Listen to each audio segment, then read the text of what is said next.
Quels seraient les adversaires potentiels des Lions de l'Atlas? Alors, dans la rédaction, on a fait une petite simulation. Sur Internet, vous trouverez pas mal de simulateurs si vous voulez vous amuser à trouver les groupes potentiels pour le Maroc. Dans celui que nous avons, en tout cas ici, ça sera le Mexique, l'un des 3 pays hôtes.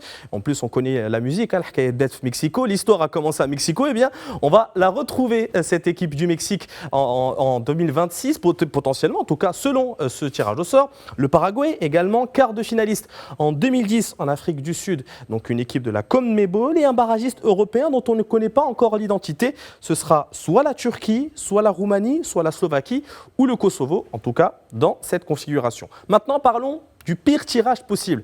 Forcément, la pire équipe à retrouver, c'est le tenant du titre, l'Argentine, championne du monde en 2022, après avoir battu la France lors de l'édition à Qatari. On retrouverait également la Norvège, l'équipe d'un certain Erling Haaland, meilleur buteur des qualifications de la zone Europe, et encore l'Italie, en tout cas qui n'est pas sûre d'être qualifiée pour la Coupe du Monde, puisqu'elle doit encore disputer des barrages pour espérer retrouver la Coupe du Monde après avoir déjà raté les éditions 2018 et 2022. Par contre, le meilleur tirage, en tout cas le tirage le plus abordable, eh bien on retrouverait le Canada.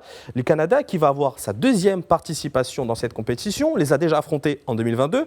On les a battus 2-1, donc c'est déjà une bonne nouvelle. L'Ouzbékistan qui va disputer sa première Coupe du Monde, elle qui est dirigée désormais par le Ballon d'Or 2006, Fabio Cannavaro, qui connaît en plus les contextes de Coupe du Monde, puisqu'il avait remporté celle de 2006 avec l'Italie. Et on retrouverait la Jordanie, donc un duel de pays arabes, et en plus de ça, un certain sélectionneur marocain qui retrouverait les Lions de l'Atlas en la personne de Jamal Sellami, qui fait du très bon travail avec El Nachama et qui pourrait retrouver le Maroc en Coupe du Monde. Et on signalera aussi l'édition spéciale ce soir que vous présenterez à 22h30 pour, voilà, avec les résultats de ce tirage au sort.